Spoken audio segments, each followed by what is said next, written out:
El día de hoy estamos celebrando a este gran santo salesiano que es el patrono de la juventud, de los jóvenes, San Juan Bosco. San Juan Bosco fue un fiel acompañante de los jóvenes que decía: no basta con saber, hay que practicar.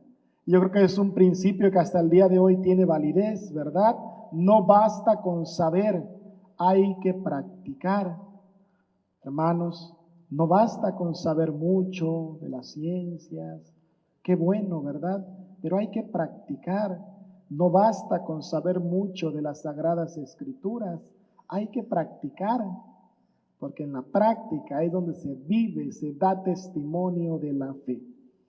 En la primera lectura de Samuel vemos cómo de alguna manera se cumple la profecía que le había sido dada a David, al rey David, por Natán, cuando el pecado de David, cuando muere su hijo que había pues tenido con Betsabé en la infidelidad a Urías, y cómo Dios por medio del profeta Natán le manda la sentencia y le dice: por lo que has hecho, por la infidelidad que has cometido, la espada, la muerte a espada, no se separará de tu casa.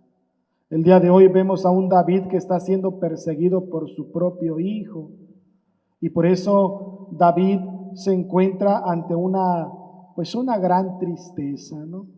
Nosotros podemos traducirlo en la familia, cuando los padres de familia entran en conflicto, cuando entran en conflicto con los hijos, cuando el padre de familia, cuando la madre de familia quiere pues educar para bien a los hijos, y los hijos no quieren seguir el camino, no tienen la voluntad de seguir el camino que los padres le están señalando.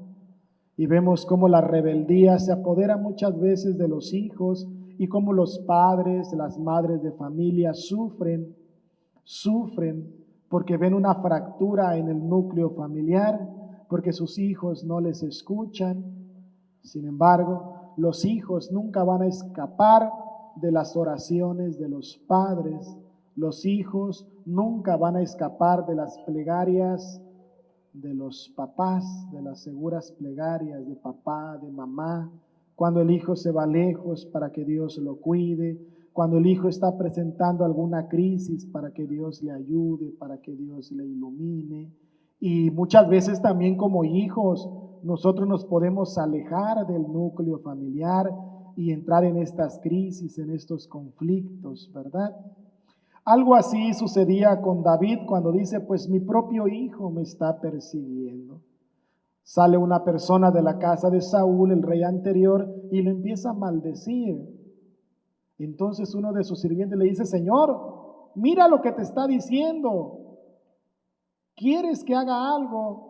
Entonces el rey David le dice: déjalo porque tal vez me merezca estas palabras que me está dirigiendo. Tal vez Dios lo está mandando para que me diga. Era tanta la tristeza de David al ver pues en su familia, en su dinastía, en su reinado, ver estos conflictos, pues que se llenaba de angustias. El día de hoy, en el Evangelio que nos presenta el evangelista Marcos, vemos cómo Jesús es cercano a las necesidades de un endemoniado. Allá en el lago de Genezaret, allí Jesús desembarca, va caminando. Cuando lo ve el endemoniado, corre hacia él.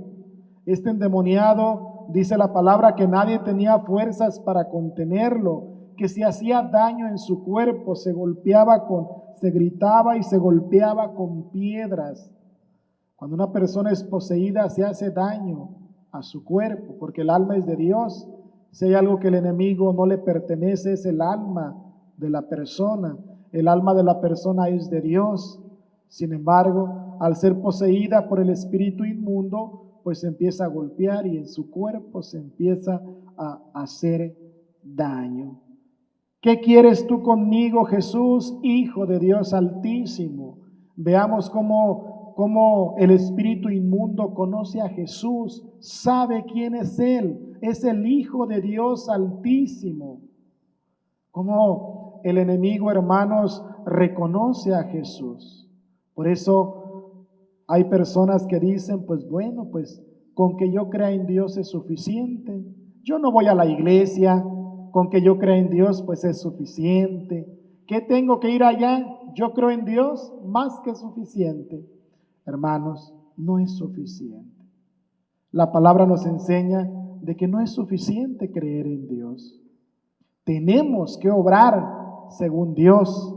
Tenemos que buscar la voluntad de Dios, que nos invita a comportarnos como tal, como hijos de Dios, a comportarnos, a imitar a Cristo en sus actitudes. Lo que decía San Juan Bosco, ¿no? De nada sirve saber si no practicamos, si no se pone en práctica, ¿no? Entonces, nosotros como cristianos estamos llamados a creer en Dios, pero también a creerle a Dios, su palabra que sana, su palabra que libera, su palabra que hace nuevas todas las cosas. Vemos cómo Jesús entra en diálogo, ¿verdad?, con este espíritu inmundo y cómo lo logra sacar de este endemoniado, de esta persona, de manera que lo libera. Hay una liberación, hay un acto que le da la libertad perdida, hay una devolución de la dignidad de la persona. Hace unos años, el Papa Francisco decía, con el demonio no se dialoga, porque nos va a vencer. Con el demonio no se dialoga, porque nos va a ganar. La única manera de vencer, de ganarle al demonio, al enemigo, es con Cristo.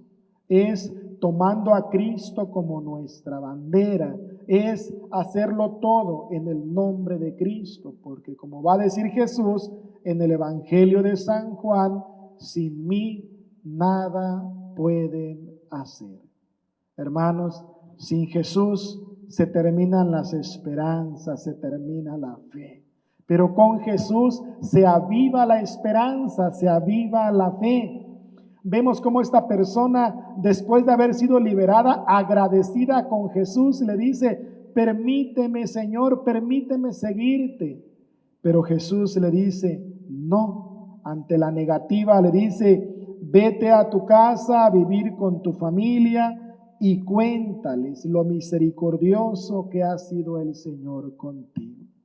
Una buena oportunidad, hermanos, para que nosotros también como familia nos compartamos lo bueno que ha sido Dios en nuestra familia con cada uno de nosotros. Dios no se deja ganar en generosidad, Dios actúa y nosotros tenemos que estar agradecidos con Él. Por eso, que nuestra boca no se calle para clamar y proclamar la misericordia, la grandeza de nuestro Dios, que es bueno, que es compasivo, misericordioso. Hermanos, que nosotros, a semejanza de esta persona que le fue devuelta la dignidad, que le fue devuelta la libertad, que fue liberado del enemigo que lo tenía aprisionado, pues también nosotros, cuando las circunstancias de la vida nos roban la paz, recordemos la grandeza de Dios. Cuando las dificultades de la vida, la enfermedad y tantos problemas que nos hacen repensar nuestra situación, es momento de traer a nuestra mente y a nuestro corazón la obra de Dios, la acción de Dios en nuestra propia vida. Proclamar su grandeza, proclamar sus misericordias. Así se lo pedimos al Señor. ICM